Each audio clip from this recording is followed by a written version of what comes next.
Meet the Recker Quadruplets, Amelia, Alivia, Anessa, and Thayne, or as they're known in the Arlington community, the Quads. From the time we were little, we've always had people coming.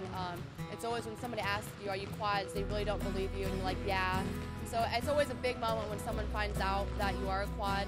For the past 4 years, the Recker name has been synonymous with basketball.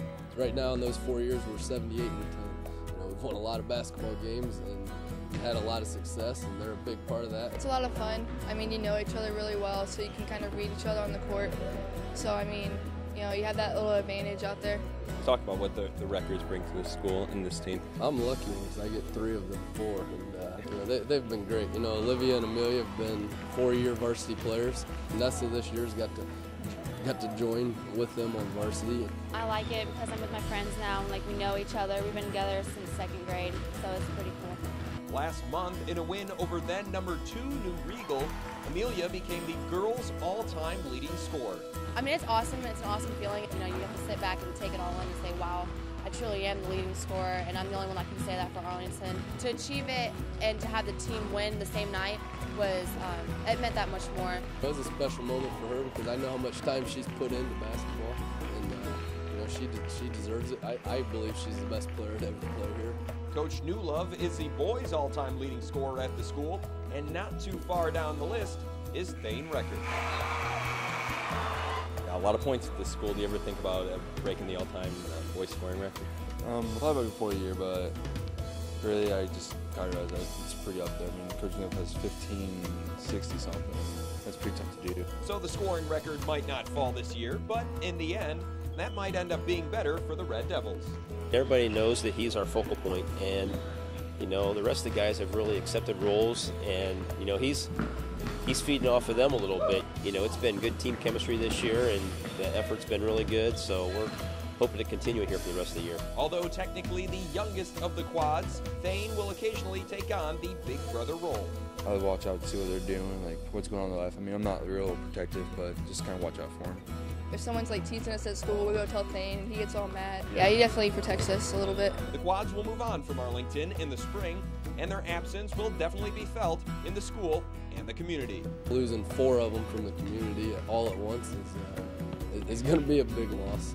They were in my class for the 6th graders, and enjoyed them having a class back then, and kids do a great job. They conduct themselves well out in public. They say the right things, and you know they're a really good family. Tim McMahon, WNWO Sports.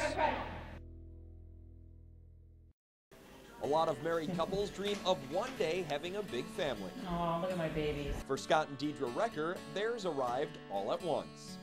What was that like when you found out? It was a little scary at first, I guess, when we first were told, but we've been trying to have children for a while, so it was exciting too. The birth of quadruplets is obviously very rare, and anytime it happens, it creates a lot of attention. The Reckers were no exception to the rule. When they were born, we lived in Cleveland at the time, so they were at Rainbow Babies Children's Hospital. I probably did 3 interviews that night for each TV station in Cleveland. The family moved to Arlington when the kids were very young, and they didn't go unnoticed. When we moved here, I can recall going to the pool, and they're like, oh, there's the Quads. According to Scott and Deidre, their kids were very well behaved. Of course, the Quads may have a slight disagreement with that.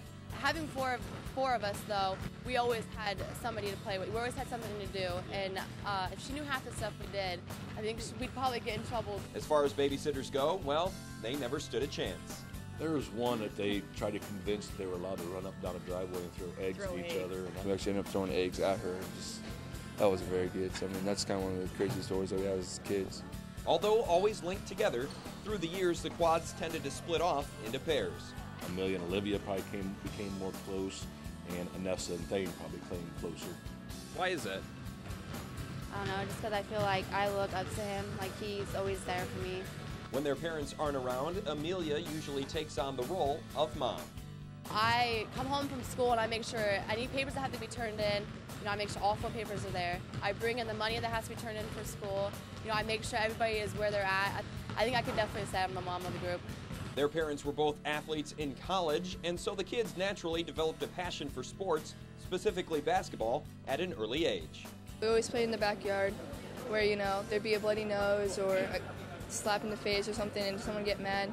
But at the end of the day, we always supported each other, and I mean, you always have that support group with you. That competitive fire led to many tournaments and a very large trophy room.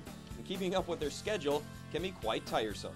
This year was a little more stressful because the girls went to, they were in Cincinnati, and then they went to Florida. Then they had Louisville and a couple other tournaments. Thayne was in Indianapolis, Louisville, and Las Vegas. And next year, it's off to college, where things will be crazier than ever. At this point right now, 3 of them are planning on playing at the next level. Saturdays will be a little hectic, I'm sure, I would imagine that Deidre will be going one way and I'll be going another. So we'll have to coordinate all that travel time. But around here, I'm sure it's going to be very quiet.